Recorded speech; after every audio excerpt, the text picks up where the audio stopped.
तो आने वाली पीढ़ी को खत्म किया जा रहा संस्कारों से। क्या ये फंड दे दे के वृद्ध आश्रम बनाए जा रहे हैं, ये संस्कृति तो खत्म किया जाते हैं। भगवान होते बच्चों के लिए, नहीं होते।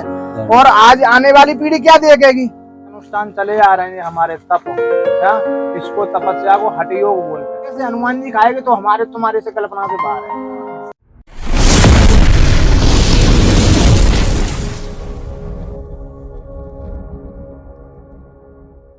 जय माताजी, हर हर महादेव। स्वागत है अपनी यूट्यूब पर। तो आज एक अपने तपस्वी बापूનું ઇન્ટરવ્યુ લેવા આવ્યા છીએ, જે આતારે 45 ડિગ્રી તાપમાનમાં પણ તપસ્યા કરે છે અને તડકામાં બેસીને તપસ્યા કરે છે। તો બાપુ પાસેથી આપણે વાતોચીતો જાણીશું। તો વિડીયોમાં કન્ટિન્યુ બન્યા રહેજો। વિડીયો પસંદ આવે લાઈક, શેર અને સબસ્ક્રાઈબ કરવાનું ભૂલતા નહીં। તો બાપુ, આપણે સૌપ્રથમ તો તમારું પહેલા નામ જણાવશો? हमारा नाम है भगवान का दिया हुआ, सब संतों का दिया हुआ छोटा सा नाम चित्तेश्वरानंद। चित्तेश्वरानंद नाम से हमारा उदासीन महात्मा से, और हमारी वड़कान तपस्या करते हैं तपस्वी बापू के नाम से है। अच्छा। आपका गुजरात में हमको तपस्वी बापू के नाम से भड़कते हैं। और हम पंचधूनी तपस्या कर रहे हैं यहाँ, और हर वर्ष करें। हर साल तपस्या होती है? हर साल करते हैं। और यहाँ जो तपस्या चल रही है वो कब शुरू हुई थी और कब खत्म होने वाली है? ये अप्रैल का है ना, अप्रैल का। हाँ, 1 अप्रैल से और 11 मई तक चलेगी।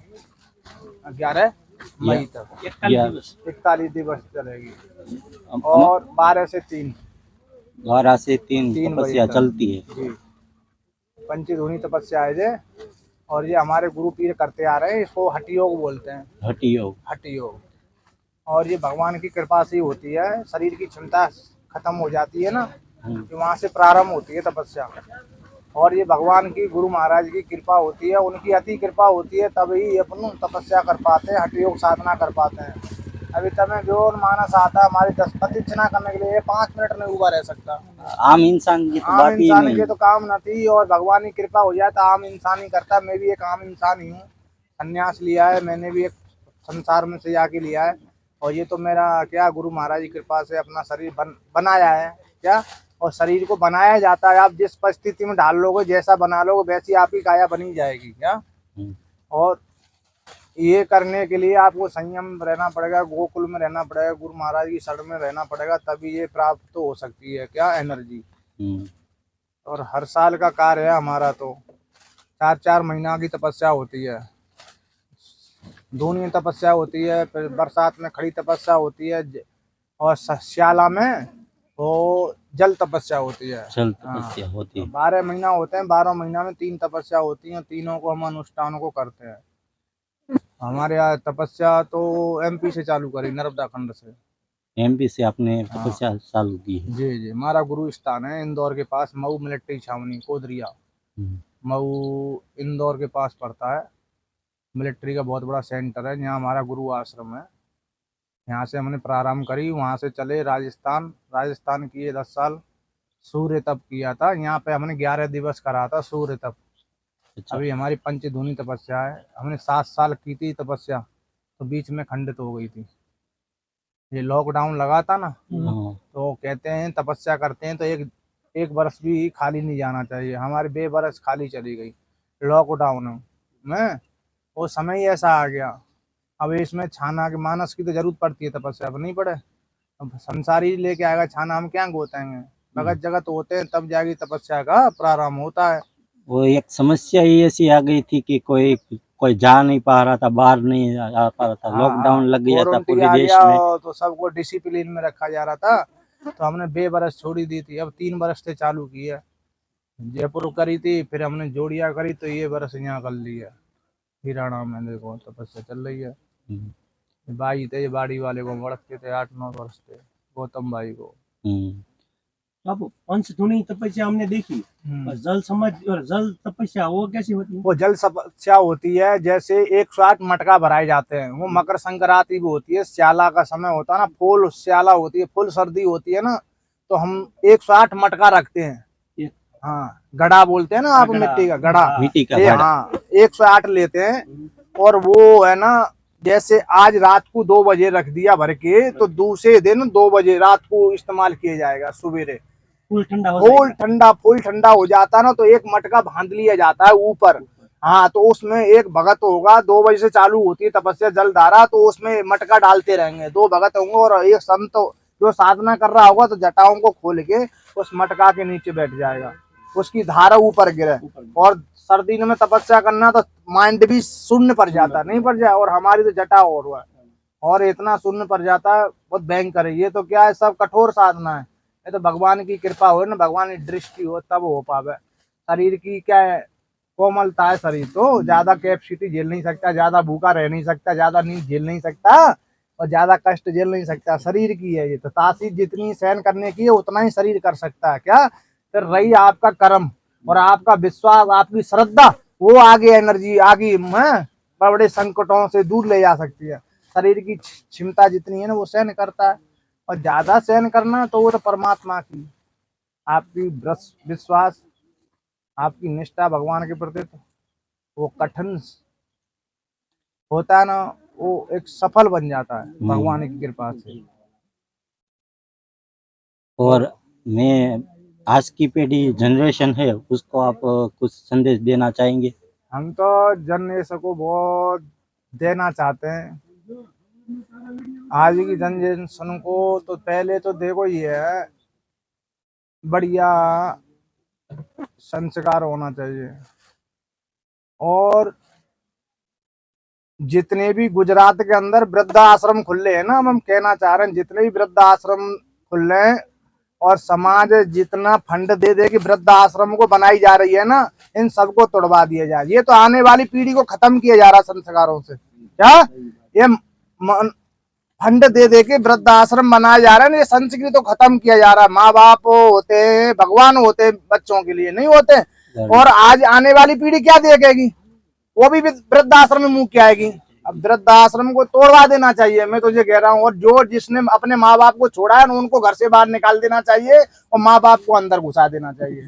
क्या अभी ऐसा नहीं हुआ तो बड़े VIP आश्रम, वो वृद्धाश्रम बनाने से तुम्हारा भला नहीं हो रहा है ना, देश का भला हो रहा है। जी संस्कृति है ना बिल्कुल छीन हो जाएगी, कोई किसी का मान सम्मान नहीं रखेगा। आपके बच्चे भी तो होंगे ना, बच्चे तो होते वो जो देखेंगे, जो सीखेंगे वही बोलेंगे, और जो देखेंगे वही बोलेंगे। अब जेलसन को हम तो यही बोलते हैं, जितना भी युवा पीढ़ी को है ना, बढ़िया तो संस्कृति अपनाना चाहिए, दया धर्म भी मंदिरों में संस्कृति से जुड़ना चाहिए, अपने माँ बाप की सेवा करना चाहिए, नशा मुक्त भारत होना चाहिए, और अपनी गौरव करना चाहिए, अपने धर्म का भी स्वाभिमान करना चाहिए। क्या और आज हमारी यही नई पीढ़ी है ना, कहाँ जा रही है, विषय वासनाओं की तरफ जा रही है। क्या और विषय वासनाओं की तरफ इतनी आसक्ति हो रही है, कोई मान मर्यादा, कोई मतलब ही नहीं है किसी से। क्या मान मर्यादाओं को छीन छीन किया जा रहा है। तो हम तो यही युवा पीढ़ी को बोलते हैं, भाई बढ़िया खाओ, बढ़िया पहनो, बढ़िया अपने माँ बाप का भी सेवा करो, बढ़िया समाज को भी लेके चलो, देश के बाहर हित की भी सोच के चलो। तो इसमें सब युवा पीढ़ी का कल्याण है। क्या कितने वृद्ध आश्रम है बनाए जा रहे हैं, आपसे हिसाब से ये सब खत्म हो जाना चाहिए। खत्म हो जाना चाहिए बिल्कुल। और हम तो जो कह रहे हैं, मेरा एक अगला प्रश्न है कि अभी के टाइम के गौ माता है, उसको जो दूध पी के सब छोड़ देते हैं, तो आपको उसके विषय में क्या कहना है? ये तो अपराध है ना, जिसने अब आप कह रहे हो गौ माता का दूध पी के छोड़ देते हैं, तो माँ बाप ने जन्म दिया उसको छोड़ रहा है, माँ बाप ने जन्म दिया उसको भी तो वृद्धाश्रम में छोड़ा जा रहा है ना। और गाय से पहले माँ बाप की इज्जत होनी चाहिए ना। आज माँ बाप की इज्जत नहीं कर रहा है, गाय की इज्जत नहीं कर रहा है। हम तो ये कह रहे हैं सबकी इज्जत होना चाहिए। सबसे बड़ा ये है, संस्कार लुप्त हो गए, अपने संस्कार लुप्त हो गए तो आदमी के अंदर पतन की स्टार्ट होगी कहानी। क्या जब तक संस्कार नहीं होंगे पूर्ण, तो तब तक आदमी के अंदर चरित्र बढ़िया बन नहीं सकता, दया धर्म आ नहीं सकता उसके अंदर। संस्कार कहाँ से आते हैं? गोकुल से आते हैं कि माँ बाप से आते हैं? क्या किताबों में से नहीं मिलेंगे तुमको संस्कार, संस्कार तो घर से ही मिलेंगे।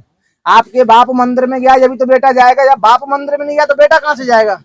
है संस्कार पूर्ण कहाँ से आता है? घर से आता है। तो हमारे भारत को आज युवा पीढ़ी को संस्कार की जरूरत है, और संस्कार पूर्ण होंगे तो देश भी अच्छा होगा, समाज भी अच्छा होगी और सही दिशा भी मिलेगी एक समाज को। क्या हमारी युवा पीढ़ी भटकी है बिगैर संस्कारों से, कोई संस्कार नहीं है किसी में। क्या आज देखो कोई भी मुसलमान होता है वो मदरसों में हर एक बच्चे को डिपेंड करता है, और हमारे बच्चे आज जिसको ये नहीं पता तेरा धर्म कौन सा है, किसी को हनुमान चालीसा नहीं आती, क्या लंका कांड सुना देगा बस सुंदर कांड नहीं सुनाएगा। क्या खोटी बातों को बहुत जल्दी सुनाएगा, कोई धार्मिक की बात हो, कुछ शिक्षा की बात हो, उसको नहीं अपनाएगा, खोटी बातों को बहुत जल्दी पकड़ते हैं। ये मोबाइल है, इनने भी युवा पीढ़ी को बिगाड़ा है बहुत। मोबाइल है ना, युवा पीढ़ी को, इस मोबाइल अच्छा है पर इसमें है ना खोटी वस्तु देखी जाती है, उसको फिर अपने जीवन में उतारा जाता है, तभी जीवन फेल हो जाता है। मोबाइल खोटी वस्तु नहीं है, इसमें से वही लेना चाहिए जीवन में जिससे चार चांद लगे, जीवन उजाला हो। ऐसा नहीं देखना चाहिए जीवन हमारा अंधेरे में जावे क्या, और अपना पतन की तरफ चला जाए जीवन। क्या ये मोबाइल में भी ऐसी चीज आती है आपके जीवन को चार चांद भी लगा सकती है, आप उस शब्द को अपने जीवन में उतारो, और वही देखना चाहिए जिससे अपने जीवन उजाला हो गए क्या, और अपनी प्रेरणा आगे बढ़े, ऐसी सीख लेना चाहिए। और बोलो देवताओं। और आप अभी तक के टाइम का यहाँ तपस्या कर रहे, इससे पहले कहाँ तपस्या कर रहे? हम इससे पहले थे जोड़िया, जोड़िया जामनगर जिला में तालुका पड़ता है जोड़िया, जोड़िया के बाजू में बादनपुर गांव, यहाँ हम पंचधुनी तपस्या करी। फिर वहां से हमने सोयल भी की, कालावाड़ भी की है, रीवड़ा महिपत सिंह है ना राजकोट, यहाँ पे भी की है। कितने दिन तक वहाँ पर जोड़िया में कितने दिन तक तपस्या की वहाँ? हम 41 दिन करते हैं, जहाँ पे भी करते हैं 41 दिन करते हैं। 51 दिवस थे जाती है, यहाँ पे भी 51 दिवस थे जाएगा। 11 दिवस सूर्य तप किया और 41 दिन और अग्नि तपस्या चल रही है, तो हमको 52 दिवस थे जाए, नहीं थे जाए 52 दिवस। कितने साल तक आप तपस्या करते? अभी हमको तपस्या तो कहते हैं भगवान का भजन करो ना, वो कम ही है, जितना करोगे उतना कम ही है। तो हमारे शरीर में जब तक चेतन था, जब तक हमारे जान है और एनर्जी है मेरे शरीर में, मैं तपस्या करता रहूंगा जब तक मेरा शरीर क्षमता, मेरे शरीर में एनर्जी है, मेरा शरीर जब तक सहन करेगा मैं अपनी तपस्या को चालू रखूंगा। मेरा कोई संकल्प नहीं है मुझे इतने साल करनी है, मेरा संकल्प यही है मेरे शरीर में जब तक एनर्जी है तब तक मुझे राम के चरणों से दूर होना नहीं। ये तप जप मेरे को करता रहना है। आपको धूप दोपहर तक बैठते हो तो धूप नहीं लगती आपको? अब देखो इस बात को तो क्या है, आपको लगती है तो मुझे क्यों नहीं लगती होगी, जब आपको लगती है तो मुझे क्यों नहीं लगती होगी। कोई मैं लोहे का तो नहीं हूँ, है तो मैं भी एक इंसान ही हूँ ना, बापू बना हूँ, नाम ही तो रखे गया बापू, है तो मैं भी इंसान ही हूँ, मैं भी एक परिवार से ही आया हूँ। धूप मुझे भी लगती है, भूख मुझे भी लगती है, नींद मुझे भी लगती है, पर मैंने भूख को माना नहीं है, नींद को माना नहीं है और अपने आप को नहीं माना। मैंने तो समर्पित भाव हनुमान जी के चरणों में रख दिया है। कहते हैं सीताराम सीताराम सीताराम कहियो, जाई भी तेरा के राम ताई भी ती रहियो। क्या मुख में हो राम नाम, अपने को क्या है सब समर्पित भाव पर हनुमान जी के चरणों में रख दिया। हम कुछ नहीं करते, सब हनुमान जी करते हैं, हम उनके ऊपर छोड़ देते हैं। धूप भूख प्यास 3 घंटे हम तपस्या करते हैं, वो हनुमान जी को सताता, हमको नहीं सताता। हमको अगर सताता तो हम 1 घंटा नहीं बैठ सकते क्या। हाँ, तो हमारे को कोई अनुभव नहीं बता सकते आपको हमको धूप लगती है कि भूख लगती है, इसका हमको खंडन नहीं, क्योंकि हमारा श्रद्धा हमारा विश्वास इतना मजबूत हो चुका है हनुमान जी के प्रति। तो हमको कुछ शरीर में एनर्जी यानी कोई हलचल होती नहीं है कष्ट की। हमको तो ऐसा लगता है अभी सो के उठेंगे क्या, और वहाँ तपस्या करते हैं तो हम मस्त बैठ के तपस्या और अपना अनुष्ठान करते हैं। हनुमान जी महाराज हम पर पूर्ण कृपा करते हैं और उन्हीं की कृपा से उनकी प्रेरणा से ही हम कठोर साधना कर पाते हैं। और हमारे तपस्वी पहले से चला आ रहा है, ये आज का नहीं है क्या, हमारे संत महापुरुषों ने पहले से ही तपस्या की है, पहले से ही अनुष्ठान चले आ रहे हैं हमारे तप क्या। इसको तपस्या को हठ योग बोलते हैं। खड़ी तपस्या करते हैं, कोई धूनी तपस्या करता है, कोई जल तपस्या करता है, कोई मौन रहता है, कोई फलारी रहता है, कोई जप करता है, कोई तप करता है, कोई ध्यान करता है क्या। जिन पे भगवान की कृपा हो जाती है वो उस हिसाब से अपना भजन परमात्मा के चरणों में करते हैं। अब गुजरात में हम ही धूनी तपस्या कर रहे हैं।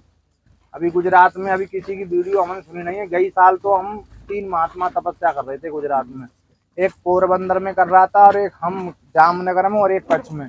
इस बरस है ना हमारे कोई लग रहा है हमें तपस्या कर रहे हैं गुजरात में। और हमारी जो धूनी तपस्या है ना ज्यादातर तो हमारे राजस्थान और हरियाणा पंजाब 3 राज्यों में ज्यादा रुचि होती है इस तपस्या की। क्या और तपस्या तो क्या कष्ट जो होता है जिसकी पीड़ा जिसने सहन कर लिया भगवान की कृपा है क्या, वो उसके कोई अनुभव नहीं बता तो उसका खंडन नहीं कर सकते क्या। अब सूरज कैसे हनुमान जी खाएंगे तो हमारे तुम्हारे से कल्पना से बाहर है। अब नीचे अपन नहीं रुक पा रहे तो उसके सामने कैसे रुक, तो जिसने खाया है उसी को पता है। ऐसे कर्म जो करता है ना उसका विस्तार वही बता सकता है। और जब तुमको अनुभव होगा जब तुम उसके अंदर रमोगे। थोड़ा बहुत मैं आपको खंडन करके उत्तर प्रश्न बता सकता हूँ, पूरी गहराई तो मैं बता नहीं सकता कि आप कैसे करते हो, आपको प्यास लगती है कि नहीं, तुम कैसे, वो पूरा नहीं डिटेल दे सकता मैं। क्यों आप बगैर करे तो अनुभव हो नहीं सकता पूर्ण। क्या रास्ता का कब अनुभव होगा तब आप चलोगे उस मार्ग पे। क्या खाने का स्वाद मैं बता सकता हूँ पर पक्का स्वाद तो तुम खाओगे तभी खबर पड़ेगी। मेरे को जितना स्वाद आया मैंने बता दिया, अब तुम खाओगे तभी तुमको अनुभव होगा। ऐसे मेरी तपस्या का है, मुझे नींद भी लगती होगी, भूख भी लगती है, मेरा भी शरीर है, पर क्यों नहीं लगती वो हनुमान जी को पता होगी। क्या हर हर महादेव। તો સરસ બાપુએ ઇન્ટરવ્યૂ આપ્યો આપણને, બાપુની સરસ વાતો આપણે સાંભળી. તો આ વિડીયો તમને ગમ્યો હોય તો લાઇક શેર અને તમારા મિત્ર સાથે શેર કરજો. ફરી મળશું એક આવા જ વિડીયો સાથે. ત્યાં સુધી જય માતાજી, હર હર મહાદેવ.